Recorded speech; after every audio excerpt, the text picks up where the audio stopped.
Hello, Lackawanna College writers. Today we are going to look at one of the most common offenses in writing, and that is fragments.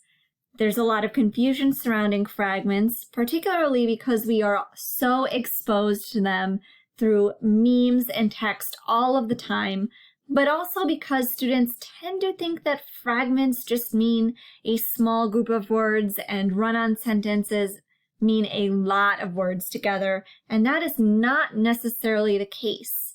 So let's review what a fragment is. For one, a sentence fragment is not a sentence. It's missing the criteria needed to qualify as a full sentence. So a fragment's a group of words that's missing one or more of the following criteria here, and that's a subject, a verb, and a complete thought. Let's review breaking down a sentence to begin with. So we're going to be working with this example sentence throughout this presentation. Sam takes his dog to the park in the afternoon. Now, when I am trying to figure out parts of a sentence, or if a group of words is a sentence, I first eliminate my prepositional phrases or infinitive phrases, and I'll tell you why.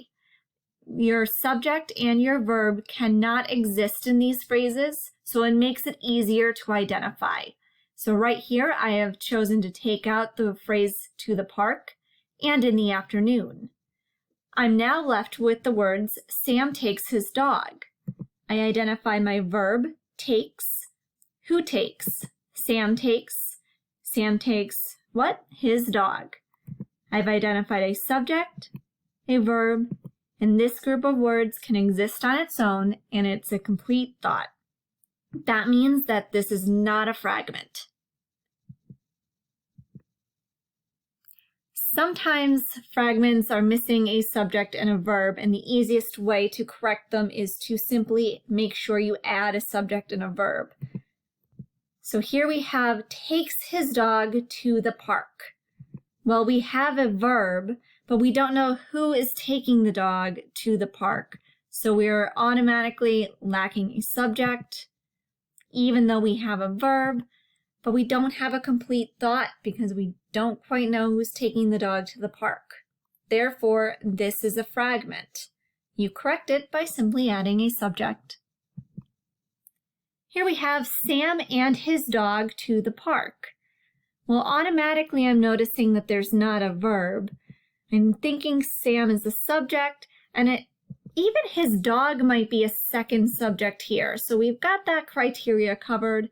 However, Sam and his dog aren't doing anything. So we're lacking a verb, and because of that, we're also lacking a complete thought, meaning this group of words is a fragment without a verb. Where it gets tricky is when a group of words does have a subject and a verb, but it's still a fragment. Here we have the same sentence as we did before, but now we've added a word.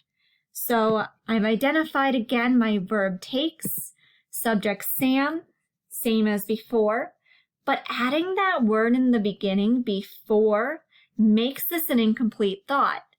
This group of words now reads, before Sam takes his dog to the park in the afternoon, and it's incomplete because it leaves the reader thinking, well, then what? Or what happened before Sam took his dog to the park?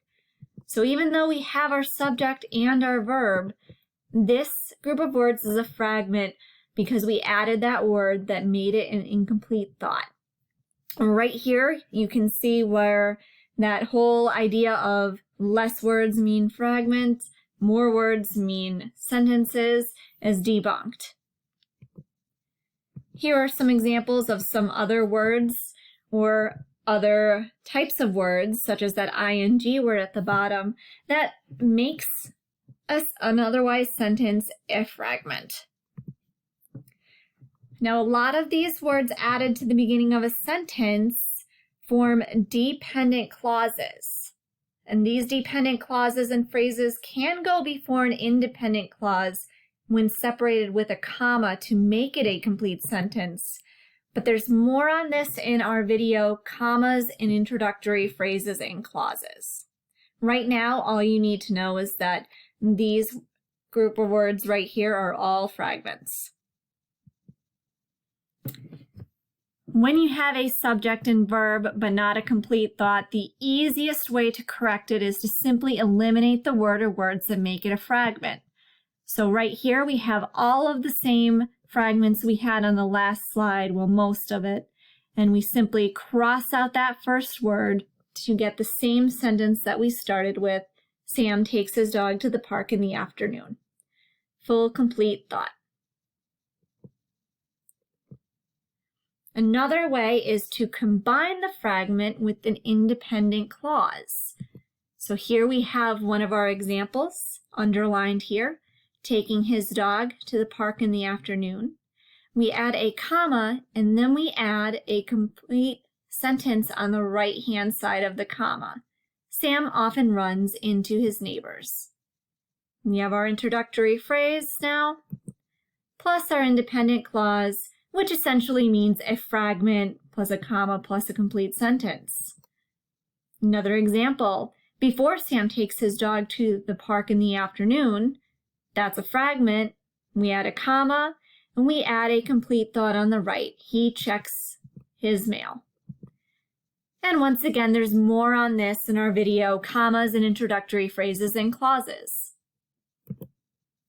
The last way to take a fragment and make it a complete sentence, specifically when you have an ing word starting the sentence, is to make that phrase a subject. So here we have taking his dog to the park in the afternoon is Sam's favorite part of the day. Well, we can make that whole first part our subject. Our verb here is.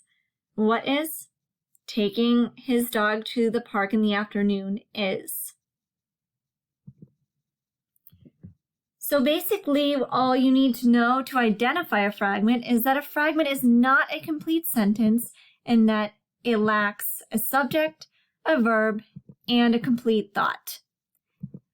For more help on fixing fragments or creating more complex sentences in your writing, please check out some of our other videos, and as always, make an appointment at the Writing Center if you need some extra one-on-one help. Happy writing, everyone!